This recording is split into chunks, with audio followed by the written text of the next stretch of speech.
guys, welcome to Movie Bros. I'm Catchy. And I'm Locke. Today we're reviewing the Christopher Nolan, critically acclaimed, Dark Knight Trilogy. Yeah, we'll start off with Batman Begins. Incredible film. A lot of people say it isn't as good as the second one, or maybe the third one. People really shove it to the side. I really liked it upon viewing it, and I thought it was pretty much one of the best of the series. What do you think? Yeah, absolutely. It was a perfect origin story for Batman, and I loved that they took Batman back to a graphic and sort of gritty nature. Yeah. Christian Bale as Batman. Come on, that was perfect casting. He bulked up for this role. He was perfect for it. Yeah. He works as a billionaire playboy, as we've seen in American Psycho. Yeah, he really works as a rich guy, like a philanthropist, and he really did well as both Bruce Wayne and Batman. He was kick-ass as Batman. He was kick-ass as billionaire and Bruce Wayne, and yeah, he was perfectly cast. I couldn't say anything better about Christian Bale being cast in this film. Yeah, absolutely. I think that's a niche with these movies. Their casting is just so spot on and spectacular. Things you don't expect, and one of the things I didn't expect to see in this movie, Liam Neeson. Liam Neeson was really good in this movie. I was really impressed by Liam Neeson as the head of the League of Shadows. League of Shadows, yeah, that's right. Introduced first as William Deckard. Yeah, that's right.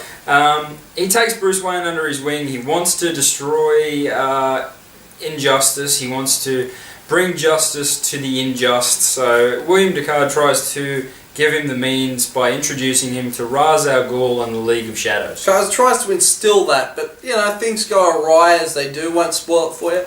But yeah, you've probably seen it. Might not have. But yeah. If you've seen the bigger Batman movies, don't ignore this one because it's absolutely integral. It has a lot of character development, like especially with Batman. A lot of character development. What do you think? Yeah, definitely. And three other recurring characters we will mention. Michael Caine as Alfred. Absolutely brings so much emotion. Yeah, exactly. Absolutely. Yeah, so much emotion to the Alfred role. He's a father figure for Bruce Wayne, and yeah, just constant emotion in his storyline. Yeah, absolutely. And the next one? Gary Oldman is Commissioner Gordon. Oh, he was great. He served as that link between Batman and the public, and he was a great police figure, and he had this good guy look about him, and he really he filled it in. He was the shining light in Gotham's police department, which is mostly corrupt, run by paid out by Carmine Falcone and other gangsters and things like that. But he stood as a symbol, as sort of the same as Batman, but not in the same way. Yeah. He really stood as a symbol of decence and justice, and he served as that link. And you know, there was a lot of initial standoffish, but he really grew into the role, and I felt he was good. Yeah. Yeah, absolutely, and he repeats fantastic performances through all three movies. Yeah, absolutely. And the third. The third, a recurring character, not recurring actor, Rachel Dawes. Yeah, well, you could say... Played by Katie Holmes in Batman Begins. Yeah, she was good in Batman Begins. I don't know what you think about Maggie Gyllenhaal. I'm going to say I disliked Maggie Gyllenhaal taking over the role. I would have liked to have seen all the characters come back, and I don't know what Katie Holmes' reason was for not coming back. I don't know. What was Tom Cruise doing back in that day? I don't know. I don't know what he was doing, but yeah, she really should have came back because, come on, the second film was the biggest. Exactly. But why would you not want a slice of the Dark Knight pie? Absolutely. But yeah, Maggie Gyllenhaal really didn't really fill the shoes, and she didn't. I don't know. Just for a superficial note, she didn't fill the part, but yeah, absolutely, she was good in the first film, and yeah, Katie Holmes was decent. She kind of filled the role. She gave that kind of objective view of Batman, Bruce Wayne's kind of emotional obligations, and she gave it well. So yeah, I'll give Katie Holmes full marks for Batman Begins. Definitely. I liked her a lot more than Maggie Gyllenhaal. She brought a bit more emotion to the character. She included, the scenes between her and Christian Bale, I felt a little more fluid than Maggie Gyllenhaal's. Yeah, absolutely. So, what would you give Batman Begins? Batman Begins, I would give it, as a whole film, I will give it a 9. A 9, okay. It was a fantastic origin story. I'm a Batman fan, and I wouldn't go past Batman Begins. Batman Begins, absolutely. A great film. I would probably give it something more like an 8.75. If I could cut it down like that. 8 3/4. An 8 3/4. There you go, yeah.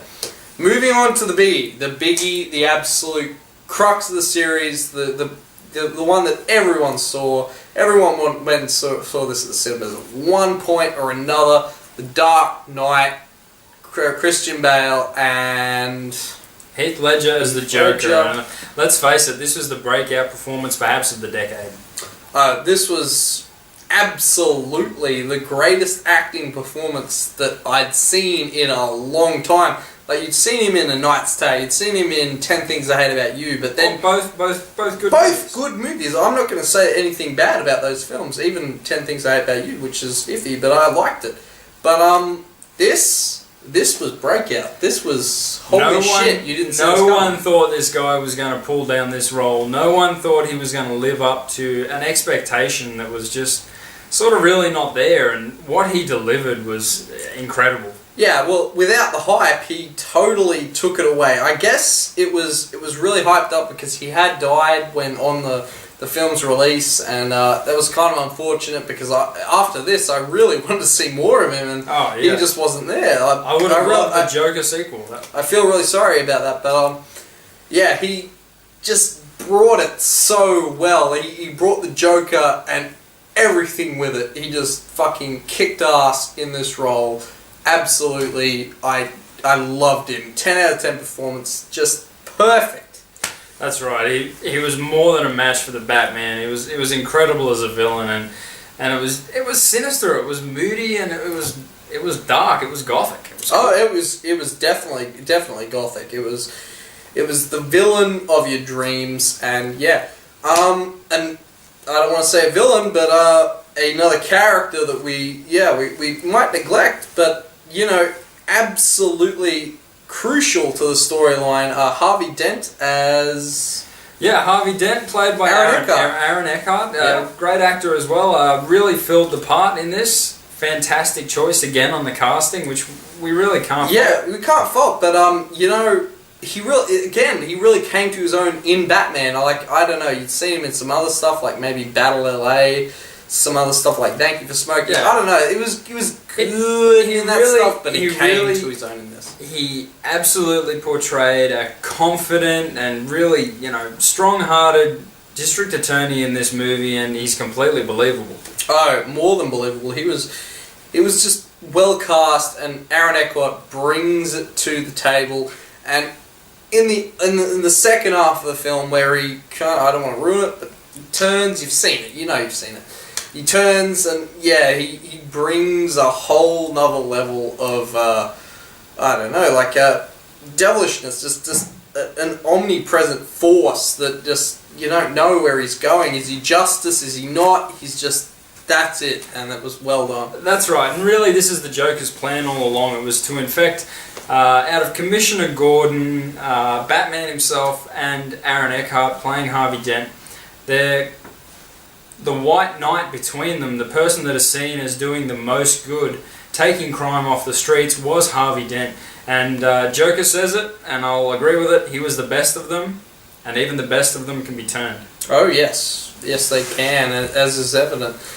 And absolutely fantastic film. It did bring in the likes of Maggie Gyllenhaal, which is unfortunate. But it's a small, it taints the film very little. It does. It taints the film very little. In a film that's so big and so incredible, you don't really have many pet peeves. Not many. I can't find much wrong with this film. I'd willingly give it a 9.5. I'll agree completely. 9.5 out of 10. It's fantastic. Agree completely there. All right, that's well. That's surprising, isn't it? Yeah. All right. So we come on to The Dark Knight Rises. This is a bit of a mixed bag. Some of you might have liked it a lot. Some of you might have not. But yeah. What do you think? Yeah. Okay. So the basic storyline for The Dark Knight Rises: Batman after events that happened in The Dark Knight, has been pretty much retired. Okay, Bruce Wayne's been in hiding for the past 8 years. 8 years. 8 years, yeah. And no one's seen or heard from the Batman. Bruce Wayne and Wayne Enterprises has gone down the hill and is really struggling. But Bruce Wayne has become a shut-in. And that's really where we start the movie. Yeah, he's a bit of a hermit. He doesn't do much, but of course, new crime. He lives for this for the adversity of the villains in Batman, and of course, he's been waiting a long time for this. And of course, Bane enters the role, and he enters it well. I don't think you'll like it as much as the Joker. I don't think anyone really will, because that was just such a standout performance. It was really personable. But Bane was good. Yeah, the performance isn't up to the standard that the Joker was, but the standard. The Joker destroys the Joker destroys the standard. There is no standard on Heath Ledger's Joker, but Bane, played by Tom Hardy, is incredible. He's menacing. He's powerful. A lot of people had a problem with the voice. We don't mind it. I didn't mind the voice. I thought it was like synthesized. It was badass. It was nice. Yeah, little Darth Vader. Yeah, it was a little bit, but it was kind of nice. Kind of like Sean Connery speaking through a voice. It did. I kind of thought, is that Sean Connery speaking through a synthesizer? But apparently it wasn't. We're probably making this sound really corny, but he's a really menacing guy. Yeah, he was menacing, and the rest of the movie, it kind of goes in an off pattern from the rest of the two films, because we've been used to seeing Batman build up his empire, build up his super strength, and just kind of work with it, the Batmobile and the whole action sequence, and now we're seeing the decay of Batman, and it's a totally different film for it. Yeah, absolutely. And now, Bane is a member of the League of Shadows, and he comes to Gotham for, I think his name is Daggett? Yeah. A politician that was running against Wayne to try and take over Wayne Enterprises as the CEO, and pretty much just rake in as much cash as he can. There's one scene in particular, Daggett is talking to his henchmen and Bane, conversing with Bane, saying that he's failed and that he paid him all this money. And Bane asks Daggett's henchmen to leave us. And Daggett says, "No, you're not going anywhere. I'm in charge." Bane simply lifts his hand, touches Daggett's shoulder, and says to him, "Do you feel in charge?" And when Bane is towering over him, the henchman runs away, Daggett turns around, and he knows he's not in charge. And that's, like, you could say the Joker was well played, but amazingly played, but the actor that played Bane was really badass. He was huge. Tom Hardy. Yeah, he brought a menacing role to Batman, and he gave us a real tangible foe that we really rally against. And Batman had a lot to overcome in this film, and he did, and he did overcome eventually. But we saw something that we've seen in Nightfall comics: Batman broken, destroyed, and left for dead, really. Yeah, it was a good, I guess you could say, personification, or just put on film the absolute decay of Batman, and he was down, he was dead, and he just had nothing from his billionaire roots, and he came back, and it was kind of that. I don't know, you might prefer The Dark Knight over The Dark Knight Rises for the fact that it was just pure action. He had all the money, he had all the wealth, he had all the power. But this was a different movie altogether. So yeah, that's right. We saw Batman at a point where he didn't fear death. He didn't care whether he lived or died. He was just there to be... I guess he was trying... Alfred says it in the movie. He's afraid that he's trying to fail. He's looking for a way out. Yeah. But it kind of progresses nicely, but then it has a couple of hiccups, which keeps it from being the absolute classic that the second one was. I wouldn't say disappointed. I just had massive hype and massive hope for it, and I don't know where would you put this? It falls a little short. It definitely does. I gotta say, a couple of the cast members we probably haven't mentioned yet. Lucius Fox, Morgan Freeman. Oh, Morgan Freeman is fantastic. Morgan Freeman throughout the series was an absolutely brilliant Lucius Fox. He he brought it there. He brought that kind of personality that came with kind of like a tech savvy kind of guy, and it's really reminiscent of Q and James Bond. That sort of thing. Absolutely. He was great as that, and he kind of brought a bit of personality to it, and in the last film he had a bit of a pivotal role, but it kind of sorted itself out. Yeah, absolutely. Another introduction was Anne Hathaway as Catwoman. I didn't dig Anne Hathaway as Catwoman. I've got to be honest. I just thought she was, as a person, just not suited to the role. She didn't bring that femininity, that powerful woman to the fore. And absolutely. It was a different role for her altogether. She doesn't do a lot of heavy action, and she doesn't do a lot of, I'm the female power figure in a lot of her movies. So, it was a different role for her. She did a good job. I don't think she did a great job, but she suited the role. Yeah. So what would you give The Dark Knight Rises overall?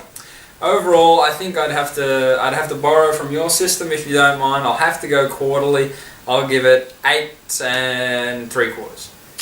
8 3/4. That's pretty generous. I'd probably give it a 8.5. It just, Anne Hathaway kind of broke it down a little for me. I thought the plot pacing was it wasn't as perfect and just fluid as it could have been. It definitely had its slow and faster moments. It wasn't as fluid as The Dark Knight. The Dark Knight just carried on high intensity throughout the whole thing, but it tied in with the emotion and the storyline at the same time. But The Dark Knight Rises, it had patches where you were on a high and then all of a sudden you were on a real low, and you were sort of looking around for something else to do. You were a little bored. Yeah, it didn't have the absolution that the second one had. So what would you rank the entire series out of 10? The entire series out of 10, I'll have to go 9.5. I think it's one of the greatest trilogies of all time, right up there with things like Lord of the Rings. Yeah. 9.5, I gotta go on 9. I'm not as hardcore a Batman fan as you, obviously. I'm a Batman fan. I love Batman. Yeah.